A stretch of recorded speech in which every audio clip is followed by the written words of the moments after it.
좀 쭉쭉 치고 올라가야 되는데 아이고 우리 증시는 참 힘이 없습니다. 또 이런 와중에 3분기 실적 발표 시즌이 돌아오고 있는데요. 또 각 산업별 영향은 또 어떻게 달라질까요? 개미스쿨 시간입니다. 증시 각도를 한번 점검해 보시죠. 증시 각도기 신한투자증권 광화문 금융센터 곽상준 부장과 함께합니다. 안녕하세요. 네, 안녕하세요. 반갑습니다. 어제 주말도 잘 쉬셨고요. 네, 날씨가 이제 본격적으로 좀 차가워져서 쌀쌀해지죠. 네, 쌀쌀하지만 좀 상쾌한 것 같습니다. 이렇게 추운데도 자전거도 많이 타시고요. 아, 네, 더 좋죠. 네. 이제 그 실적 시즌으로 들어가는데요. 근데 미국 증시는 지금 뭐 다우도 그렇고 S&P 500도 그렇고 사상 최고 막 계속 갈아치우고 있잖아요. 네. 그 바탕에는 좋은 실적이 있다 이렇게 봐도 될까요? 실적이 좋은 거는 맞죠. 왜냐면은 예상했던 실적보다 계속해서 실적치가 항상 좋게 나오는데, 근데 요게 이제 조금 미국 시장과 한국 시장의 차이가 좀 있습니다. 미국 시장은 워낙 이제 금융시장에 특화되어 있는 기업들의 실적 발표이기 때문에 네. 사전에 먼저 우리 잘할 거야라고 얘기하는 회사가 별로 없어요.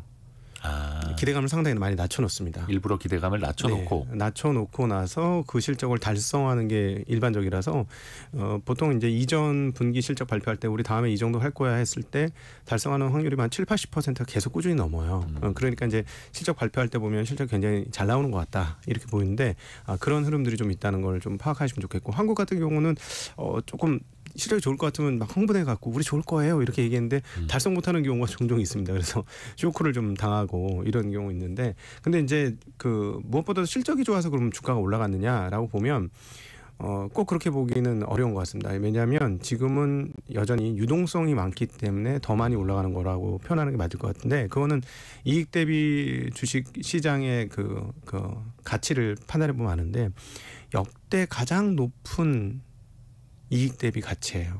가격이에요. 현재 미국 시장이. 그러니까 우리가 밸류에이션이라고 하는 가치 대비 가격이 네. 현재 가장 높은 수준이다. 그렇죠. 그러니까 이게 단순히 이제 기업 실적도 있으나 사람들이 그만큼 주식시장에 대해서 더 긍정적으로 보고 또 미국 시장에도 긍정적으로 봐서 그걸 좀 높게 평가해주는 부분도 분명히 있습니다. 뭐 한국 같은 경우도 최근에 뭐 한국 계좌가 는다는 얘기는 들어본 적이 없는 것 같고 해외 주식 계좌가 뭐 한 700만 명 뭐 이렇게 계좌를 텄다 이렇게 얘기 나오고 있으니까 지금 뭐 미국 주식을 좋게 보는 거는 미국 사람뿐만 아니라 해외에 있는 사람까지 좋게 보면서 자금이 그쪽으로 흘러 들어가고 있어서 전 세계에서 그래서 상대적으로 기업 가치가 나쁘지도 않고 실적이 나쁘진 않지만 주가는 그것보다 낮지 않다. 이렇게 역사적으로 보면 상당히 높은 가격이다. 이렇게 정리해 볼 수 있겠습니다. 그래서 그 높은 가격이 뭔가 거품처럼 꺼지는 게 아니라 그 높은 가격이 계속해서 또 유지가 되는 거죠. 돈이 몰리다 보니까. 네, 그리고 이제 과거하고 조금 많이 다른 게 뭐냐면 그 미국의 기업들은 주가와 주주 가치에 대해서 굉장히 신경을 많이 쓰고 그렇죠. 그리고 주식을 올리는 가장 중요한 요소가 뭔지를 정확히 파악을 하고 있어요. 그러니까 자본이 효율적으로 운영이 되고 있느냐, 내가 이제 10,000원을 가지고 있을 때 이 10,000원 얼마나 잘 쓰느냐, 이 부분에서 굉장히 특화되어 있는데, 사실은 돈을 잘 쓴다는 핵심 지표는 뭐냐면 그 ROE라는 게 있습니다. 네. 그러니까 우리가 얼마나 많은 돈을 리턴 받느냐, 내가 투자한 자본에서, 이게 ROE인데요. 자본 이익률. 네. 근데 이 부분을 유지하기 위해서 하는 방법 중에 하나가 뭐냐면 자본을 자꾸 소각시켜요. 예를 들어서 내가 1조를 가지고 총 자본이 1조, 순자본 1조를 갖고 있었는데 영업이익률 20%를 얻었어요. 그러면 1조 2천억이 되는 거잖아요. 네. 그러면 1조 2천억이 되면 사실은 똑같은 뭐 2천억을 벌었으면 내년에는 1조 2천억 원에 2천억을 번 거라서 20%가 안 되는 거예요. 그렇죠. ROE가 점점 떨어지겠죠. 네. 그러니까 이게 자본 효율성이라고 부르는 건데 이 부분에 대한 이해가 굉장히 탁월합니다. 그래서 어떻게 하냐면 2천억을 벌면 그냥 2천억을 다 주주 배당을 해주든지 자사주 소각을 하든지 환원을 시키는 경우들이 많습니다. 그래서 다시 자본금은 1조로 맞춰놓고. 근데 이제 문제는 이게 이제 주주들한테는 좋은데 기업의 영속성에 있어서는 조금 문제가 되는 경우도 있어요. 그렇죠. 뭐 예를 들어 재투자를 해야 된다든지 네. 공장 소비를 늘려야 된다면. 그렇죠. 이제 그 거대한 장치 산업을 하는 회사가 대표적인데 보잉 같은 회사는 이 자사주 매입 소각 같은 걸 너무 하다 보니까 어려움을 당했을 때 돈이 필요한데 돈이 없어진 거예요. 그래서 그렇게 이제 좀 그 역의 방향도 있지만 대체적으로 이제 이 흐름들을 가장 충실하게 따르는 회사들이 우리가 알고 있는 소위 말하는 빅테크 기업들이거든요. 이 회사들은 설비 증설이 크지 않고 현금 흐름이 확보되어 있습니다. 그러니까 현금 가지고 계속 이런 식의 방법을 채택을 하는 거죠. 그러니까 상대적으로 효과가 굉장히 높다. 특히 공장이 필요 없는 테크 기업들. 네. 더 그러기 쉬운 거죠. 예, 근데 뭐 조금 이따 다시 한번 알아보기는 하겠습니다만은 이 업체들이 이 빅테크들이 최근에 군비 경쟁을 하고 있죠. AI 군비 경쟁. 예, 저는 그 표현이 맞다고 생각이 듭니다. AI 군비 경쟁을 하고 있습니다. 그 뒷부분에 한번 더 여쭤볼게요. 일단 국내 기업들 실적부터 먼저 좀 체크를 하고요. 국내 기업들은 어떻습니까? 올해 좀 실적이 잘 나와야 될 텐데 약간 좀 기대치가 좀 내려가고 있더라고요. 작년도에 기대치가 너무 많이 오른 거예요. 왜냐하면 작년도에 이제 반도체 업체들이 적자를 냈었고, 근데 과거 흑자를 감안해 보면 그 적자에서 흑자로 올라올 경우 이 이익 변동폭이 굉장히 클 것이다. 네. 이렇게 예상을 하면서 실제로 1분기 넘어서면서부터는 실적이 개선이 됐습니다. 그러니까 적자에서 흑자로 돌아섰고, 흑자 규모가 삼성전자 같은 경우 영업이 10조 4,400억 뭐 이렇게 냈어요. 그리고 네. 하이닉스도 한 6조 정도 수준의 영업이익을 냈고, 그러니까 야, 이런 식으로 되면 연말에 이익이 엄청나게 늘겠구나 이렇게 생각하면서 기대감을 한껏 높여놨는데 3분기에 그 흐름들이 좀 꺾인 거죠. 삼성전자가 대표적인데 10조 4천억을 내던 영업이익을 9조 1천억으로 3분기 잠정 실적 발표에서 떨어뜨렸습니다. 네. 그리고 거기에 핵심은 다른 사업부가 아니라 반도체 사업부였고요.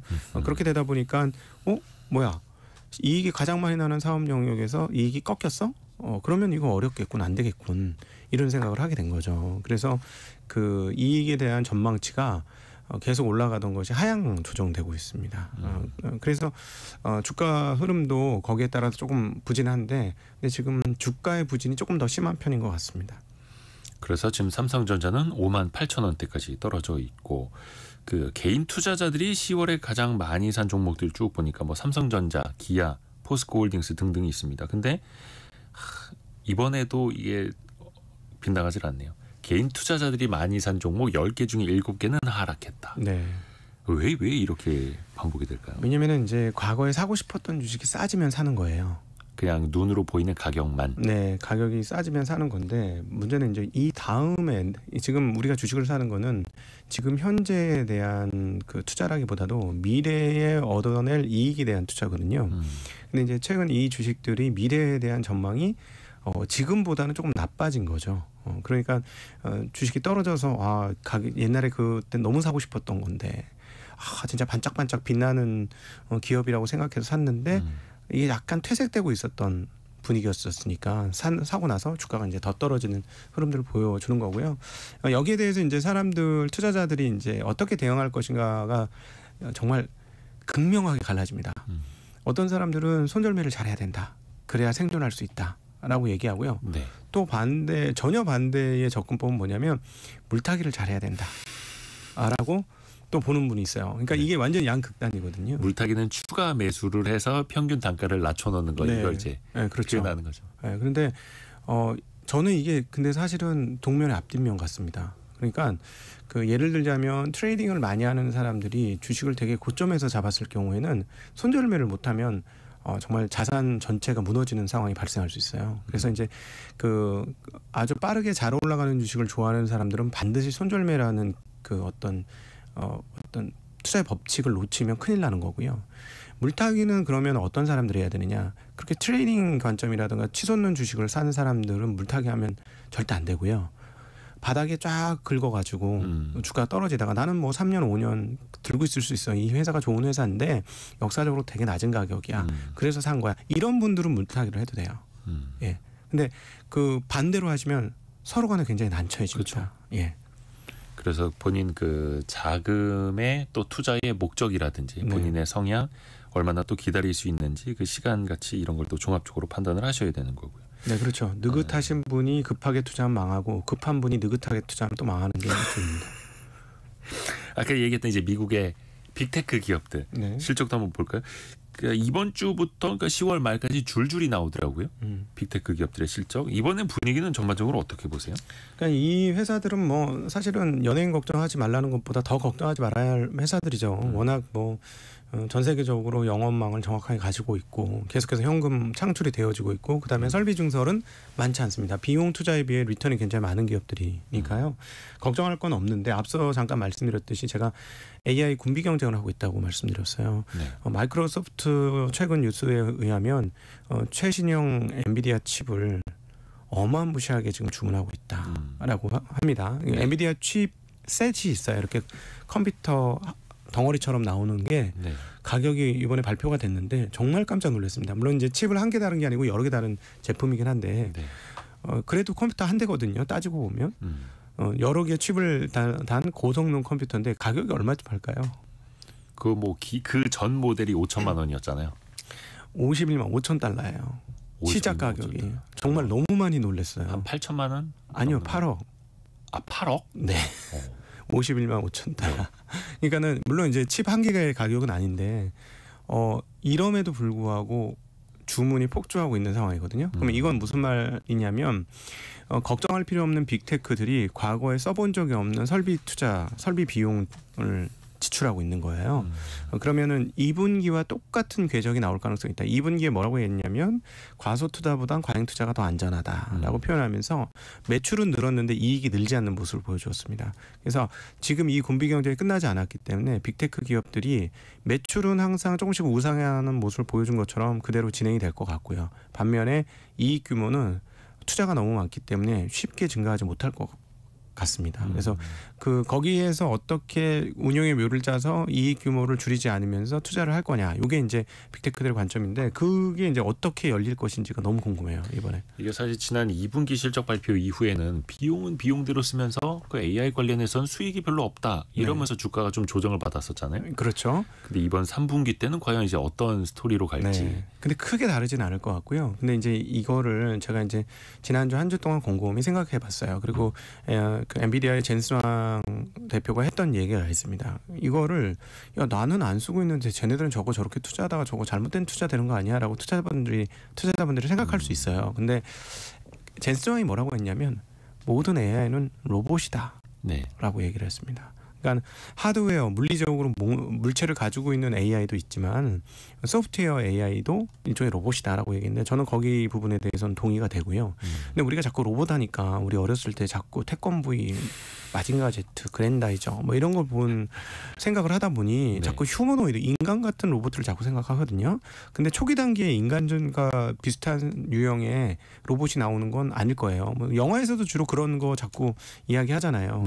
아주 그 멋진 로봇이 바로 내 옆에서 배우 반려자처럼 같이 옆에서 도와준다. 뭐 이런 개념의 영화들이 참 많지 않습니까? 네. 근데 그것까지는 시간이 걸리겠습니다만은 생각을 좀 바꾸셔가지고 단순한 로봇을 한번 생각해 보세요. 예를 들자면 이제 우리가 요즘 뭐 햄버거집이나 프랜차이즈 같은 데 가보면 키오스크라는 게 생겨갖고 뻑뻑 누르잖아요. 무인 주문 기기. 네. 예. 그때 우리 이 기자님은 이게 편하시다 그랬잖아요. 그게 키오스크가. 이제는 저도 적응을 저는 했습니다. 좀 불편하다고 얘기했고. 아, 네네. 근데 그때도 말씀드렸습니다만 이게 이제 음성으로 다 인식을 한다고 생각해 보세요. 그럼 이것도 일종의 로봇이잖아요. 그러네요. 예, 이게 그냥 서 있기는 하지만. 편해지겠네요. 그렇죠. 그리고 예를 들어서 물류 이동 같은 것도 제한된 범위에서 뭐 물류 창고에서 이미 쓰여지고 있습니다만 그게 훨씬 더 지능화되면 어떻게 될까? 그러면 그런 것들을 생각해 보면 저는 어떤 느낌이 들었냐면 이게 한꺼번에 다 몰려오겠구나. AI가 준비되어서 그러니까 이렇게 되는 거죠. 향후에 예를 들자면 물리적인 로봇 자체는 지금은 굉장히 하이테크하고 어려운 기술이라고 보여지지만 과거 텔레비전이나 라디오 만드는 기술이 그랬던 것처럼 어느 순간이 되면 물리적 로봇 만드는 거는 가지고 이렇게 시중에 판매되는 모터, 감속기, 부속 같은 거 잘 사가지고 붙이면 누구나 만드는 거가 될 수도 있어요. 근데 문제는 뭐냐면 그 안에 소프트웨어를 어떤 걸 담느냐에 따라서 상황이 달라질 수 있잖아요. 그쵸. 그러면은 빅테크 친구들이 지금 도대체 무슨 생각을 할까 하고 지난주에 곰곰이 생각해 보니까 그런 물리적인 거에 자기네 소프트웨어를 넣고 싶은 마음이 없을까? 그러면 예를 들자면 지금은 모든 걸 다 하는 것처럼 되어 있지만 분야별로 쪼개서 어떤 거는 가사만 도와주는 가사 로봇, 청소만 도와주는 청소 로봇, 뭐 세탁만 도와주는 세탁 로봇, 뭐 이런 식으로 분야를 쪼개서 이게 만들어진다면 어느 순간에 그거는 소프트웨어를 다 만들어 놓고 분야별로 적용을 시키면 되잖아요. 이 빅테크 업체들이. 잘못하면 향후에 전면적으로 이게 우리의 일상생활 속에 한꺼번에 어느 순간 일시적으로 다가오겠네. 초기 단계부터 시간을 두면서 고급 단계로. 그런 생각을 해보니까 이 빅테크들이 왜 도대체 AI 때문에 이렇게 목숨을 걸고 군비 경쟁을 하고 있는가 하는 거에 대한 조금 다른 생각이 좀 생기더라고요. 예. 그렇죠. 그래서 특히 이 AI 분야는 1등이 시장을 또 독점할 수 있겠다. 이게 또 전망도 나오는 거고요. 네. 그 피규어 AI나 테슬라 옵티머스 봇 같은 경우는 자신들의 그 AI 기술을 그 로봇에다가 소프트웨어 방식으로 이제 넣어서 운영을 할 수 있겠습니다만 또 다른 업체들은 그 소프트웨어가 부족하니까 네. 이미 빅테크, 뭐 오픈 AI나 이런 데서 만든 걸 또 가져다 쓸 수 있는 거고 네. 또 피규어 AI도 그런 식으로 또 협업도 하고 있는 걸로 알고 있고 근데 그게 되게 빠르게 옵니다. 빠르게 옵니다. 그렇죠. 왜냐하면은 연산 속도가 엄청나게 빨라졌으니까요. 이게 지금 이 연산 속도를 감을 잡기가 우리가 어렵잖아요. 그래서 이제 물리적으로 한번 설명을 드리면 우리가 이제 쓰고 있는 CPU가 얼마나 와트수를 쓰면서 계산을 빨리 하느냐 이게 관건인데 네. 엔비디아 같은 경우는 전성비 같은 거 안 따져요. 무조건 성능만 따지거든요. 네네네. 그러니까 지금 전력을 얼마나 사용하느냐. 우리가 전력을 사용할 때 시간당 전력인데 보통 1000와트를 쓴다는 거예요. 네. 1000와트? 이게 도대체 뭐야? 그래서 제가 집에 숨어 있는 난로를 봤더니 시간당 2000와트를 쓰더라고요. 네. 그러니까 이게 1000와트면은 칩에서 그냥 난로 같은 열이 나는 거예요. 따져보면. 그러니까 그렇게 많은 전력을 사용할 정도로 엄청나게 많은 연산을 수행한다는 겁니다. 그러니까 이 연산 수행 속도가 얼마나 빠를 것이냐. 감안을 해보면 과거에 이제 우리가 그 90년대 중후반부터 해서 인터넷 혁명했었고 그리고 인터넷으로 인해서 우리가 지난 한 20년간 어떻게 세상이 변했는지 봤는데 당연히 그거보다 연산 속도가 빨라졌기 때문에 훨씬 속도가 빨라질 것이다. 이렇게 보시면 돼요. 기술의 개발 속도, 연산 속도 다 같이 빨라지는 거고요. 폴더블에서 찍은 사진하고 요즘 찍은 스마트폰으로 찍은 사진 보면 격세지감 아닙니까? 네, 근데 그게 굉장히 단축된다고 옛날 보시면 되겠어요. 폴더폰. 네, 폴더폰. 그렇죠. 네. 그때 지금 보면 그거 보라고 해도 눈 아파서 못 볼 거예요. 화면이 작고 그래서. 근데 확 바뀌었잖아요. 그렇죠. 네. 특히 이제 앞에서도 말씀해 주신 것 중에 하나가 빅테크 기업 걱정하는 거는 뭐 거의 연예인 걱정하는 거나 마찬가지다 이런 표현도 해주셨는데 특히 애플 같은 경우에 올해 초에도 그런 얘기가 많았어요. 중국에서 아이폰 시리즈가 좀 안 팔린다. 네. 이러면서 주가에 타격을 받기도 했었거든요. 네. 근데 최근에 보면은 애플은 또 사상 최고가를 가고 있고 네. 시가총액 1위를 더 굳건히 하고 있습니다. 중국에서 다시 잘 팔린다는 얘기도 나오고요. 9월 중순에 이제 출시를 해서 1차 판매국이었기 때문에 3주간 데이터를 뽑아보니 전작 대비 20% 판매 증가고 그리고 고가형인 아이폰 16 프로와 프로 맥스가 44% 진작입니다. 특히 그러니까, 고가형이. 예, 그러니까 예상을 완전히 빗나갔죠. 왜냐하면 9월 중순 때까지만 해도 안 팔릴 거라고 예상했고, 그다음에 중국 폰들이 이제는 과거와 같지 않아서 화웨이나 이런 쪽이 그 경쟁력이 굉장히 높아졌습니다. 그리고 뭐 3번 접는 폰까지도 만드는 상황이니까 그쪽이 판매 증진이 엄청나게 있었어요. 그 전에. 그래서 야 이거 화웨이한테 시장 뺏기는 거 아닌가? 근데 사실은 만만치는 않은 상황인 것 같습니다. 이번에 이제 11월 11일 우리의 빼빼로데이라고 표현되는 게 이제 그 광군절로. 그 중국은 네. 이렇게 지내거든요. 그렇죠. 예, 그러니까 일종의 상업 홀리데이입니다. 중국은 이제 11월 11일 네. 솔로들을 위한 날, 솔로들이 할 일 없으니까 쇼핑을 해라. 네, 이런 뭐 그런 개념인데 이번에 할인 판매를 하긴 할 것 같아요. 애플이. 그러니까 과거보다 만만치는 않은 것 같고 점유율이 19%에서 15%까지 떨어졌기 때문에 방어하기 위해서 좀 더 공세적으로 마케팅할 것이다. 네, 그런데 어쨌든 이번 3주간의 판매 데이터를 보면 상황이 나쁘진 않은 것 같고 저는 이게 되게 애플이 강하다는 느낌을 받는 게 만약에 미국이 우리나라를 저렇게 공격한다면 우리가 미국산 제품 쓰는 거가 그렇게 마음이 편할까요? 근데 지금 사실 중국 입장에서 보면은 미국이 중국을 어떤 식으로든지 옥죄고 있는데 중국 제품이 저렇게 잘 팔린다? 쉽지는 않은 건데 그런 측면에서 보면 애플의 경쟁력은 상당한 것 같긴 하고요. 중국의 그 애국 소비를 뚫고 그렇죠. 이렇게 또 선전하고 있다라는 것. 근데 이제 위기를 느낀 것은 분명히 맞는 것 같습니다. 중국의 현지 R&D 공장을 애플이 세울 방침이고요. 네. 그거는 이제 현지화를 조금 더 하고 현지의 그 내용들을 조금 더 반영시키겠다는 의도가 상당히 있는 걸로 보여져요. 그래서 R&D 센터를 세우는 만큼 경쟁력 확보를 위해서 굉장히 노력하고 있다. 그래서 중국 시장에서의 스마트폰 경쟁이 이제 완전히 전입 가경 수준으로 중국 업체들과 굉장히 치열한 경쟁으로 지금 들어가고 있다라고 정리해 보면 될 것 같습니다. 또 우리나라 그 미국 주식 투자하시는 분들이 관심 정말 많으신 테슬라 같은 경우에도 이번 주에 실적 발표가 있습니다. 아마 우리 시간으로 24일 새벽 오전에 실적이 나올 걸로 보이는데 테슬라가 그 로보택시 공개한 이후에 주가가 좀 많이 빠졌잖아요. 네, 왜냐하면 이제 저는 개인적으로 보는 핵심은 뭐냐면 투자자들의 시계열과 그 엔지니어들의 시계열이 다르다고 다르죠. 봅니다. 네. 왜냐하면 엔지니어들은 이렇게 만들어서 우리가 이제 차츰차츰 개선을 시켜 나가서 언제쯤 되면 이게 세상에서 좀 많이 팔릴 거고 이게 세상을 바꿀 거야. 그러니까 우리는 이거에 대한 가치를 인정받았으면 좋겠어 하는 게 이제 엔지니어들의 생각이고 네. 투자자들은 투자했는데 나 1년 지났는데 1년 반 지났는데 2년 반 지났는데 아직도 리턴이 없어? 못 참겠는데? 급하죠. 투자자들이 조금 대체적으로 급합니다. 엔지니어보다. 미래는 알겠는데 그러면 돈을 벌어야지. 이게 이제 투자자들의 마음이거든요. 근데 이때 이제 로봇 택시 발표할 때 뭐라고 했냐면 26년도 후반이나 27년도 이제부터 상용화가 될 거야. 뭐 이런 식의 얘기를 했습니다. 그러니까 지금 25년도 아닌 24년이거든요. 그럼 25, 26, 27 아이고야 3년을 기다려야 돼? 이런 생각을 하게 되는 거죠. 그러니까 거기에서 실망을 한 거예요. 당장 좀 어떻게 빨리 되는 거 아니겠어? 이랬는데 로봇도 마찬가지인 거죠. 로봇도 본격적으로 상용화돼서 제품이 팔리려면 시간이 걸린다는 거예요. 그리고 게다가 규제가 문제가 된다. 그러니까 규제는 언제 어떻게 될지 모르겠고. 그러니까 거기에 따라서 기대감을 한껏 가졌던데 실망을 했던 거고요. 근데 이 궤적이 테슬라는 앞으로도 저는 개인적인 판단에는 계속될 것 같아요.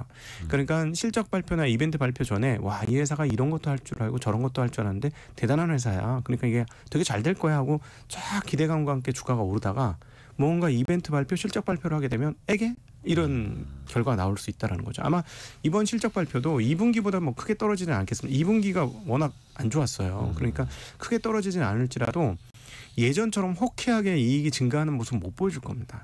이미 그 사전에 그런 것들이 시그널이 나오는 게 뭐냐면 중국 시장에서도 할인 판매를 상당히 했거든요. 아, 그렇죠. 예, 할인 판매를 상당하게 해서 인도 물량을 맞춘 거예요. 그렇게 보면 매출은 모르겠습니다. 증가는 하겠지만 이익이 얼마나 증가할지는 상당히 의문이거든요. 지난 2분기 뭐 중국에서 뭐 인도 물량은 나쁘지 않았다고는 합니다만 글쎄요. 그 실적으로 또 어떻게 나타날지를 봐야 하는 게 워낙 또 할인 판매도 많이 해서. 근데 이제 또 하나의 변수가 있습니다. 일론 머스크가 요즘에 펜실베니아에서 엄청나게 열심히 선거운동을 하고 있지 않습니까? 아주 그냥 트럼프 편에 딱 붙어가지고. 네, 이게 또 변수예요. 이번에 뭐 트럼프 지지자한테 매일 한 명씩 뽑아서 $100만 준다고 했던데요. 네. 그리고 이제 그 뭐죠? 슈퍼캡인가요? 그 선거. 네. 그 제도 이용해서 또 뭐 일종의 이렇게 뭐랄까 후원금 아니고 그죠. 그죠? 예, 그 돈을 주는 뭐 그런 것도 하고 굉장히 열심히 하고 있는데 이 부분도 시장에 분명히 영향을 미칠 것 같아요. 왜냐하면은 주식이라는 게 실적에 대한 평가가 결국은 나타난다. 이거는 맞는 말입니다. 결국 주가에는 실적에 대한 평가가 결국은 나타나는데 그 과정에서 사람들이 하는 행동이기 때문에 행동의 집합체가 이 그 주식 시장에 반영이 되기 때문에 심리도 반영이 되는 거거든요. 그러면 만약에 지금 최근에 그 트럼프에 대한 베팅 사이트에서의 당선 확률이 굉장히 올라가고 있어요. 그래서 만약에 트럼프가 당선이 될 경우에는 테슬라를 어떻게 볼까 사람들이 그것도 생각하셔야 됩니다. 그러니까 이 회사가 이제 변수에 변수가 하나 더 붙게 되는 건데 만약에 이제 트럼프가 정말로 당선이 될 경우 단순히 이제 실적이 안 좋다고 이 회사는 안 되는 거야 이렇게 생각할 거냐 투자자들이. 예, 그 부분도 변수가 하나 생겼어요. 물론 이제 트럼프가 친환경차 보조금을 없애겠다라든지 그렇게 해서 전반적으로 전기차 산업에 안 좋은 영향은 예상이 되지만 그렇게 되면 경쟁력이 제일 높은 테슬라가 가장 살아남기 좋을 것이다. 또 이렇게 또 해석도 나오고요. 네, 그런 해석도 가능하고 분명히 뭐 이제 한 자리도 맡을 것이고 그러면 머스크의 입김이나 의견들이 과연 정책에 반영이 안 될 것이냐. 이런 생각도 충분히 투자자들이 할 수 있죠. 그래서 투자자들이 그런 생각을 하면 주가는 다른 계적으로 움직일 수 있습니다. 그래서 개인적으로는 어떤 그 테슬라에 대한 어떤 생각을 갖고 있냐면 지금 현재가 주가가 싼 건 아니니 기대감이 있을 땐 주가 한껏 올랐다가 결과치가 발표되는 이 분기 실적이라든가 이벤트 달 이후에는 생각보다 현금화 창출 능력이 떨어진다는 인식을 받고 그럼 주가 떨어질 거야. 그래서 레인지를 좀 크게 벌려서 항상 고공행진하진 않을 거야라는 게 이제 개인적인 생각이었어요.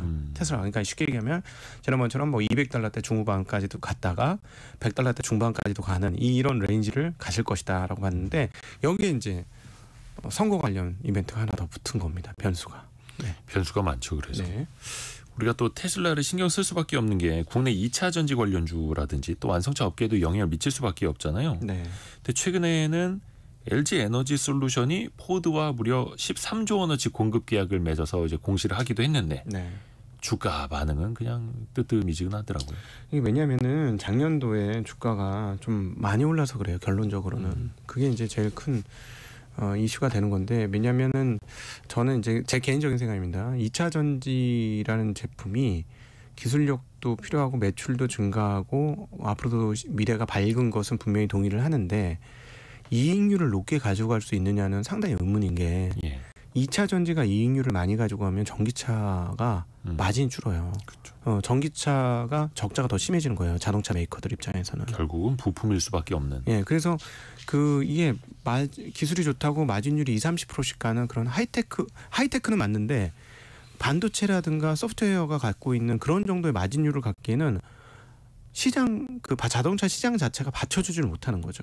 그러니까 이게 자동차가 고가의 소비재이기 때문에 누구나 그래 1억 오케이 뭐 괜찮네 하고 사고, 2억 오케이 2억 괜찮네 사고, 이런 제품이 아니라는 거죠. 그렇죠. 그러니까 항상 얼마 100만 원 싸게 살 수 있어요? 200만 원 싸게 살 수 있어요? 이런 분위기가 항상 자동차에는 있는 시장이기 때문에 2차 전지가 마진을 높이려고 해도 마음껏 높일 수 있는 구조가 아니 된다. 이렇게 되는 거죠. 그래서 앞으로도 제 생각에는 매출은 계속해서 늘고 시장은 성장하는데, 마진은 이 정도 마진이 앞으로 마진이 조금씩 늘어나긴 하는데, 근데 주가 대비 이게 적정한가? 뭐 이런 고민을 하게 만들 것 같아요. 예. 얘가 이제 이익 대비 여전히 80배, 90배 막 이러지 않습니까? 그렇죠. 예, 그러면 이게 그러면은 영업이익이 8%, 9% 나오는 회사가 이익 대비 주가가 80배, 100배 사이를 이렇게 왔다 갔다 하는 게 정당한가에 대한 고민들은 계속 생길 수밖에 없는 영역이다. 근데 이제 그나마 올해 상반기까지보다는 지금 상황이 좀 좋아졌어요. 네. 뭐냐면 가장 큰 뉴스는 전기차 시장 자체가 아직까지는 보조금이 중요한 시장입니다. 보조금이 없다고 하면 쉽지 않아요. 이제 중국은 조금 개념이 달라졌어요. 뭐 중국은 이제 보조금이 없더라도 전기차에 대한 수요가 있는데, 근데 최근에 다시 이제 보조금 부활을 할 것 같고요. 근데 유럽에서 보조금을 끊었던 나라가 대표적인 나라가 독일이었습니다. 근데 이 독일이 지금 굉장히 어렵습니다. 그러니까 이 보조금을 지금 부활시키려고 하고 있어요. 오히려 너무 안 팔리니까. 예, 그래서 의회 쪽에서도 이 얘기가 나왔고 해서 아마 시간이 지나면 보조금 부활이 유럽에서 이루어질 것 같습니다. 근데 유럽이 중요한 이유는 뭐냐면 중국을 제외하고 유럽이 제일 큰 시장이에요, 전기차에서는. 그래서 독일이 보조금을 부활하고 하면 전기차의 수요가 다시 한번 진작되기 때문에 그 부분은 상반기하고 다른 굉장히 긍정적인 요소가 떴다. 그래서 사실 상반기까지는 모멘텀도 없고 이익 전망도 그냥 그렇고 했었는데, 이제는 모멘텀은 다시 부활하기 시작했다. 이렇게 말씀드릴 수 있겠습니다. 그래서 전기차 시장 또 2차 전지 시장을 보려면 자동차 이제 보조금, 또 금리의 변화, 네. 자동차 가격의 변화, 이런 것들 등등 또 종합적으로 판단을 해봐야 됩니다. 뒷부분에 또 이어지는 질문이 있는데, 요거는 잠깐 저희가 라디오 정보센터 가서 뉴스 한번 정리해서 드리고 또 이야기를 이어가겠습니다. 테슬라를 비롯해서 전기차 이야기를 좀 해봤습니다만, 현대차와 기아차 여기도 이제 실적 발표 앞두고 있고, 근데 현대차, 기아차는 일단 실적 자체만 놓고 보면 역대 최고 실적을 거둘 거다, 이런 전망이죠, 현재는. 네, 너무너무 잘하고 있고요. 뭐 요즘 하는 거 봐가지고는 향후에 과연 자동차 회사들이 몇 개 남을까 이런 얘기 하는데, 그 중에서 남을 수 있는 회사가 현대, 기아차가 아닐까 하는 기대감을 가지고 있습니다. 상위에 랭크되고 있고 3분기 네. 실적에 대한 기대치도 상당히 좀 높은 상황이고요. 현대차는 최근에 또 인도 법인 네. IPO 하지 않습니까? 22일부터 거래 시작된다고 하는데 내일이네요. 이게 현대차 주가에도 어떻게 긍정적인 영향을 줄까요? 물론 이게 IPO 인도에서 추진한 게 되게 오래되긴 했습니다만. 네. 근데 뭐 IPO가 잘 됐고 자금 모집이 잘 됐음에도 불구하고 주가가 안 오른 거 봐가지고는 상장돼서 주가 아주 크게 뛰지 않는 한은 국내 주식 시장의 영향력이 그렇게 클까 하는 좀 의문이 있습니다. 이미 어느 정도는 반영이 되어 있고. 네. 근데 뭐 좋은 반영이 별로 안 됐어요. 주가가 최근에 뭐 그냥 별로였거든요. 그렇죠. 근데 네. 현대기아차 그룹 같은 경우에는 주주 환원도 약속을 하고, 네. 뭐 배당도 더 많이 하겠다 약속을 하면서 그렇죠. 주가가 많이 올랐다고, 현대차는 한 30만 원 가까이 갔다가 네. 지금 23만 원대까지 조정을 이제 받고 있는 상황인데, 전반적으로 자동차 시장의 성장성이라든지 이런 네. 것도 조금 의문시해서 그런 걸까요? 그렇죠. 자동차는 앞으로 많이 재편이 될 걸로 보입니다. 그리고 제일 큰 문제가 뭐냐면 중국의 부상이에요. 이게 너무 무섭습니다. 그러니까 1년에 여러 번 말씀드렸지만 자동차의 총 생산 대수가 9천만 대가 좀 안 됩니다. 대략 한 8,500만 대쯤 보거든요. 그러니까 1억 대 시장을 회복을 못 하고 있죠. 네. 근데 그 중에서 3천만 대 이상이 중국에서 나옵니다. 예. 그리고 그 중에 1,000만 대, 올해로 1,000만 대가 넘는 게 전기차예요. 그러니까 지금 유럽이 독일이 어려운 이유 중에 하나가 정말 중국의 파죽 공세를 지금 당하고 있어요. 그리고 독일이 중국에서 자동차를 제일 많이 팔던 회사거든요. 네. 근데 독일은 전기차 준비가 그렇게 많이 잘 안 돼 있습니다.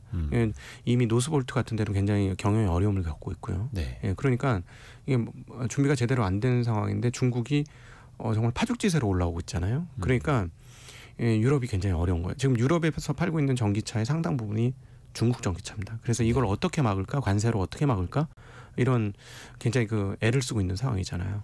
그러니까 그 자동차 이게 제조업체도 그렇고 모든 사업이 그런데 아주 강력한 경쟁자가 나타나면 그 가치를 다 인정을 못 받아요. 회사가 좋더라도. 그렇죠, 그렇죠. 예, 근데 자동차 뭐 현대, 기아차 너무나 잘하고 있고 말씀하신 대로 주주환원도 뭐 금융회사, 은행처럼 많이 잘하고 있습니다. 그래서 주식으로 보면 가격도 매우 싸고 배당률도 아마 굉장히 높을 거예요. 그렇죠. 예, 전년도 같은 경우도 우선주 같은 경우는 배당률이 7%나 됐습니다. 네. 그러니까 너무 좋아요.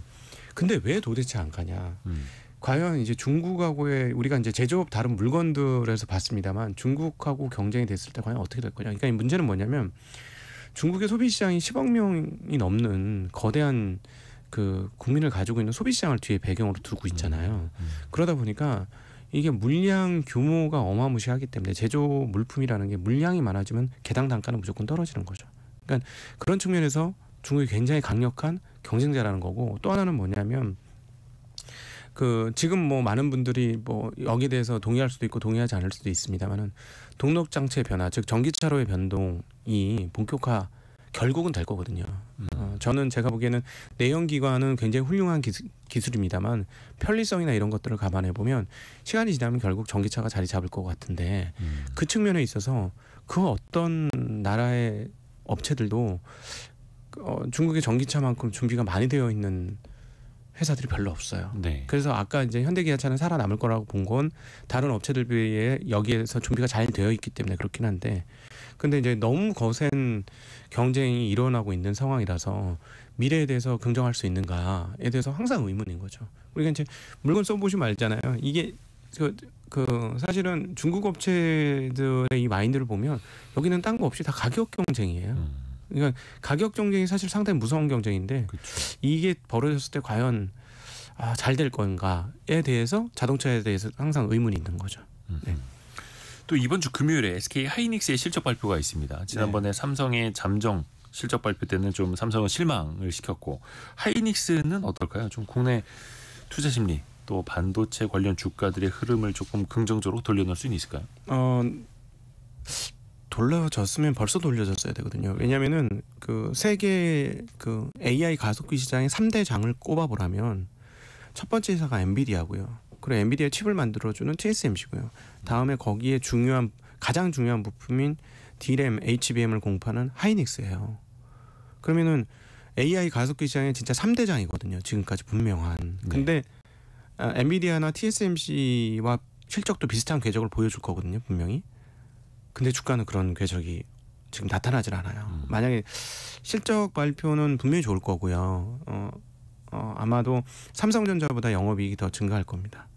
더 클 겁니다. 네. 규모는 훨씬 작지만 그럼에도 불구하고 이 부분이 제대로 반영이 안 되는 거는 굉장히 안타까운 부분인 것 같아요. 그리고 여기 관련돼서 할 말이 굉장히 많지만 일단 개인적으로 이번 3분기 실적은 당연히 좋을 거고 4, 4분기 실적과 1, 4분기 실적까지도 웬만하면 괜찮을 겁니다. 특별히 4, 4분기까지는 정해진 미래가 아닌가 싶고요.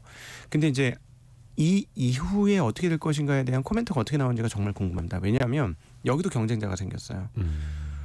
그 경쟁자는 안타깝게도 삼성전자가 아니라 마이크론 테크놀로지입니다. 미국의 마이크론. 네, 마이크론 테크놀로지인데 여러분이 이제 반도체를 생각하실 때 이제 조금 구분점을 조금 바꾸셔야 되는 게 이렇게 바꾸시는 게 좋을 것 같아요. 요즘 같으면 AI 가속기 관련 반도체를 만드는 회사가 그 외 회사 이렇게 바꾸시는 게 좋습니다. 근데 이제 AI 가속기 반도체에서의 핵심은 뭐냐면 다 필요 없고 성능이에요. 앞서도 말씀드렸지만 그 컴퓨터 여러 개 칩을 붙인 컴퓨터 한 대가 51만 달러라는 말도 안 되는 높은 가격에 판매가 되거든요. 마진율 아마 5, 60%될 겁니다. 네. 근데 사죠. 없어서 못 사요. 지금 그 정도 상황이거든요. 그러니까 이걸 만드는 회사들은 상황이 어떠냐면 가격 불문입니다. 성능만 오케이면 콜이에요. 그런데 최근에 나오는 기술 동향에서 보면 특이한 점이 있는데 그동안에는 이제 D램이나 메모리 쪽은 가성비가 정말로 중요했거든요. 그렇죠. 그게 절대적인 가치였어요. 그런데 AI 가속기 시장이 오면서부터 가성비보다는 무조건 성능인 거야. 삼성전자가 가장 잘하던 그 D램도 수율을 높여서 또 네. 미세하게 만들어서 원가를 가장 낮추고 싸게 팔아서 경쟁자를 다 없애버린 다음에 네. 시장의 가장 큰 파이를 먹었던 그 전통적인 방식이었잖아요. 네. 근데 그게 AI 가속기 시장 때부터 바뀐 거예요. 그래서 제가 반도체를 구분할 때 그냥 일반적인 반도체 생각으로 구분하시면 오히려 지금 시장 이해가 안 된다. AI 가속기 반도체 시장과 그렇지 않은 반도체 시장을 구분하는 게 맞다. 요즘은 그렇게 말씀드리는데 문제는 뭐냐면 마이크론 테크놀로지가 그 기본이 되는 기초 반도체인 D램을 비싸게 아주 잘 만들었어요. 최근에. 그래서 마이크론이 자랑하는 건 자기네가 최고의 그 발열이 안 나고 그다음에 성능을 잡았다. 대신에 가격은 비싼 거예요. HBM이요. 아니요, D램이요. 기존 D램이. 예, 기존 D램이 있어요. 신형 D램이 그 신형 D램을 가지고 적축해서 만든 게 HBM이잖아요. 그렇죠. 그걸 쌓아 만드는 게. 그러니까 문제는 뭐냐면 HBM 아무리 비싸도 뭐 한 개 뭐 12단이든 8단이든 그거 하나가 몇만 원, 몇십만 원 비싸도 성능이 좋으면 쓴다는 거예요. 말씀드렸듯이 그 패키지 전체는 가격이 너무나 비싸기 때문에. 네. 그러니까 예전 같았으면 만약에 이렇게 비싸게 D램을 만들었으면 마이크론 테크놀로지는 시장이 없을 수 있어요. 예. 성능 뭐 큰 차이 아닌데 뭐 가격 이렇게 비싸? 안 사. 이렇게 되는 건데 지금은 AI 가속기 시장이 다르다는 거죠. 그래서 이 부분이 내년도 실적에서 어떻게 반영될 것인가가 저는 이 한국 반도체 업체에선 아주 중요한 포인트인 것 같습니다. 그래서 이 부분에 대해서 하이닉스가 어떻게 얘기할지가 저는 굉장히 관심이 많아요. 이 부분에서. 그러게요. 이제 HBM뿐만 아니라 D램에서도 글로벌 1, 2, 3등의 뭐 순위가 또 달라질 수도 있겠다. 막 이런 또 전망까지도 나오는 거고요. 네. 물량은 분명히 삼성전자가 압도적으로 제일 많고요. 그다음에 이제 하이닉스고 그다음이 마이크론인데 이제 AI 가속기 마진이 높은 막 50% 이상의 마진을 내는 제품은 성능이 가장 우선시되기 때문에 그 시장에서 누가 장사를 잘할 것인지는 일단 지금까지는 하이닉스가 1등이었고 내년도에 과연 경쟁과 위협을 받을 것인지 여부가 이번 삼성 하이닉스의 3분기 실적에서 과연 언급이 될 것인지 여부 그것이 굉장히 관심이 있습니다. 거기다 대고 여전히 삼성전자는 우리가 D램을 가장 많이 가장 싸게 만듭니다라고 말하면 또 안 통하는 거고요. 시대가 그렇죠. 바뀌었습니다. 이번에 전영현 사장님이 사과문에서 보면 그 첫 번째 사과문에서 기술은 우리의 생명입니다 하면서 기술 경쟁력을 회복하겠다는 얘기가 나와요. 저는 그걸 보면서 사실 약간 기대와 더불어 앞불사하는 생각이 들었어요. 왜냐하면 저희가 의문으로 가졌던 네네네. D램 경쟁력이 떨어진 거 아닌가 하는 게 그 글을 읽으면서 맞나 보다라는 생각으로 바뀌었거든요. 그건 또 그 HBM이나 D램의 사소선 이제 고객들이 또 이미 판단한 것일 수도 있겠고. 그렇죠. 네. 이번 주 또 후반으로 가면은 KB금융을 비롯해서 금융지주사들, 특히 이제 은행지주사죠. 사실상 은행지주사들이 실적도 내놓고 또 밸류업 계획까지 내놓는다고 해요. 근데 네. 최근에 은행지주사들 주가 흐름 보면 굉장히 많이 올랐더라고요. 올해 가장 성공한 투자자는 은행주 많이 갖고 계셨던 분들입니다.